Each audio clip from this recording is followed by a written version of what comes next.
Hey guys, this is your man GUsh002 coming back at you with another video. Today we're going to be reviewing a figure from Threezero. This is the first Threezero figure that I have. This is the Robotech ROBO-DOU VF-1J Veritech Rick Hunter edition. Okay, I think there's a few different editions of this figure. The Rick Hunter was the first one to be released, and so yeah, we're gonna get into the unbox. We'll look at the packaging, do the unboxing, and then evaluate all of the modes of the figure.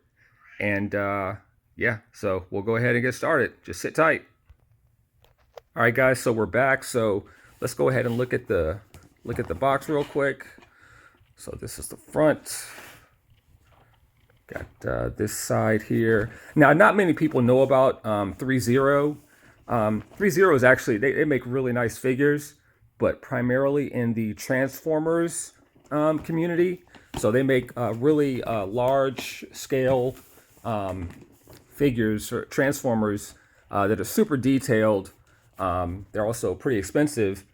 But those figures are not transformable. So, like I said, Threezero has a very good reputation for manufacturing quality stuff.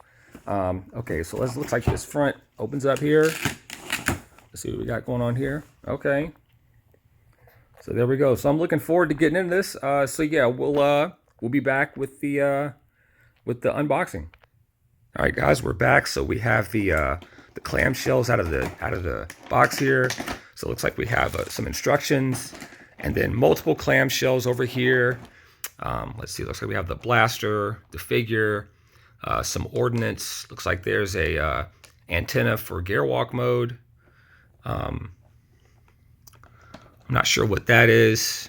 Some fixed pose hands, and then here, let me try and get this bottom part out. Apologies for all of the movements. Come on. Okay, yeah, so down here you have the stand. Okay, so let me go ahead and get this guy out, and we'll continue. Hey guys, okay, so we got it out of the box and everything. Looking at everything, it does look really nice. You can see the paint applications there are definitely unique. All the markings look good, but just the style is not what I'm used to with the Bandai Arcadia figures. But yeah, so all the articulation is the same. You got the bicep swivel here, bicep curl. This is of course a fixed pose hand that will need to be stowed away when the figure is transformed. We have a thigh joint here, and here of course also we have a knee that bends. There's a thigh rotation. Yeah, there's a thigh rotation right here. There's a thigh rotation right here. Sorry, I'm not doing a better job of articulating it, but you can kind of see where it's articulating around that point. So yeah, thigh rotation, a landing gear. Let's flip it around to the side and then the back.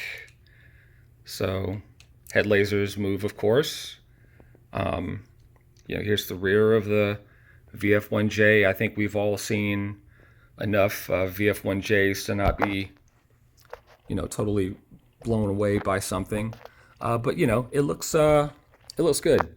So the scale, when this figure was released, the scale kind of was a little weird. I don't think it really matched up with the existing, Bandai or Arcadia figures. So I'm gonna go grab one Bandai and one Arcadia figure and just kind of see how it stands up against those two. Hold tight. All right, guys, we're back. So here's the Threezero figure. This is the 35th anniversary Arcadia VF1, and then this is the VF1S 1/48 scale released by Bandai, DS Shigoken. As you can see from the scale, This guy, the Threezero, is obviously 1/60th scale. This is 1/60th scale. This guy is 1/48th scale. Just to kind of give you guys a comparison of the scale, size of the figures. Now, one thing that I noticed when handling, the Arcadia versus handling the Threezero, I can tell you that the Threezero has a lot of metal components. It has a lot. It feels way, way heavier than the Arcadia. The Arcadia does have some metal components, but this design is a very old design.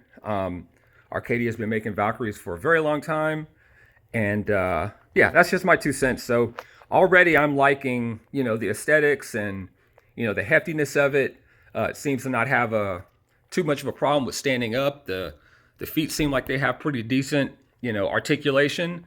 As I, use it, time will tell. But let me go ahead and get this guy transformed into the various alt modes, and then we'll be right back. Hey guys, so one thing of note that I found while getting it into gearwalk mode, if you look at this figure, and even the Bandai figure has the same thing, there's what's called a gearwalk joint in the legs. So when the legs are batroid, the knee bends towards the rear of the figure like this, right? Okay.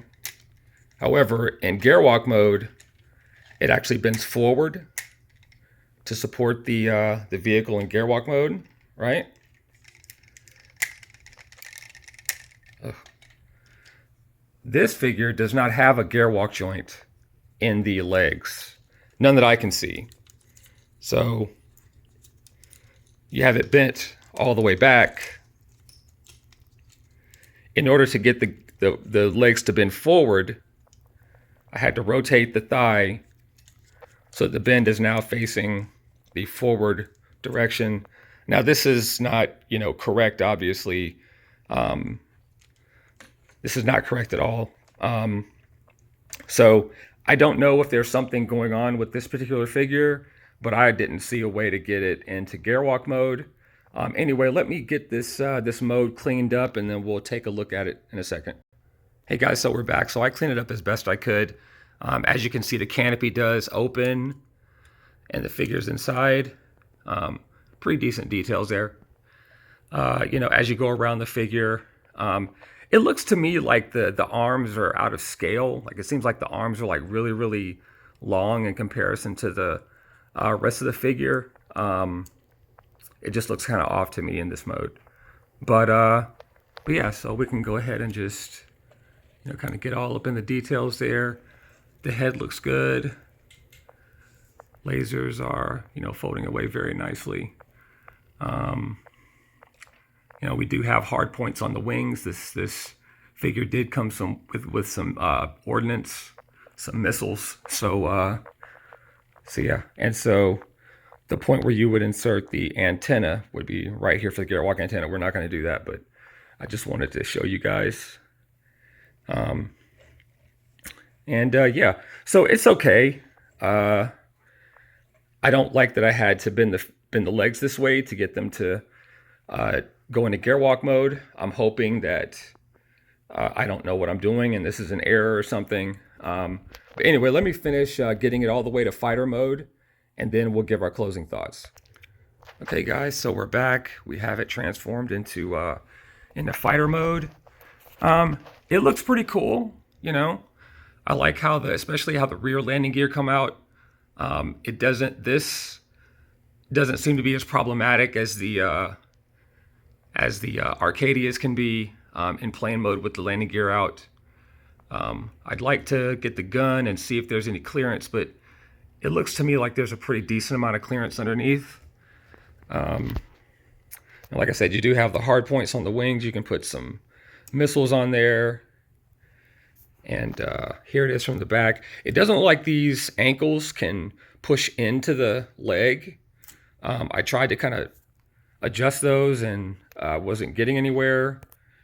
So that may be something that I have to look into. There's a lot of information on this figure that I just simply don't have. So I'm gonna have to watch some how-to videos and see if I can pick up some tips or tricks or whatever. Let me put the ordnance on, and I'll be right back because I think you guys really want to see that. Hey everyone, so we're back. So here's the figure with the gun on it, and then we have the ordnance on the wings. It looks okay. Yeah, it looks okay. Compared to what's out there already, I don't think I would, go crazy on buying these things. I still think that the Bandai 1/48 scale, provided you can get it at MSRP, is like the best option for the VF1s. And I think that this figure, the Arcadia VF1s are also good. Like I said, I only have a 1/60th scale. But yeah, so this figure is it has a lot of die cast. It's very hefty. The paint applications to me look a little weird. And I know that this is kind of modeled more after Robotech instead of Macross. But I don't know. I don't know. Like I said, it just seems kind of gaudy with all the panel linings, and then the fact that I have no adjustment on the ankles, and then the gun is like on the ground back here, So it's just I'm just kind of like, eh. I think it's an interesting figure to evaluate. I do like that it's 1/60th scale, so that's good. This guy, how much should I pay for this?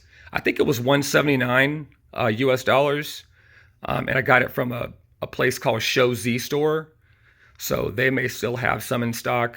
I don't know if this, is going to have the crazy aftermarket or resellers market like the Bandai stuff does, but just in my opinion, like I am not, not since I've had Bandai, I just bought this just to see how it was, but it's probably going to go on eBay. I'm just not, especially for the price point, $179. Like I think you should be getting more for your money than this. So I just give it a thumbs down. I don't like it, but that's just my personal opinion. Anyway, guys, if you want to, check out my channel, my other reviews, I'm going to start uploading a lot more now. I think I told you guys I was in graduate school doing systems engineering. I finished that, graduated a couple months ago, switched jobs and everything. So, now it's time to get back to focusing on, my regular life again. Anyway, guys, if you liked the video, please give it a like, and sub to my channel for more content. I have some stuff coming up, guys, that I know you're going to like. So anyway, this is GH002 signing out. Take care.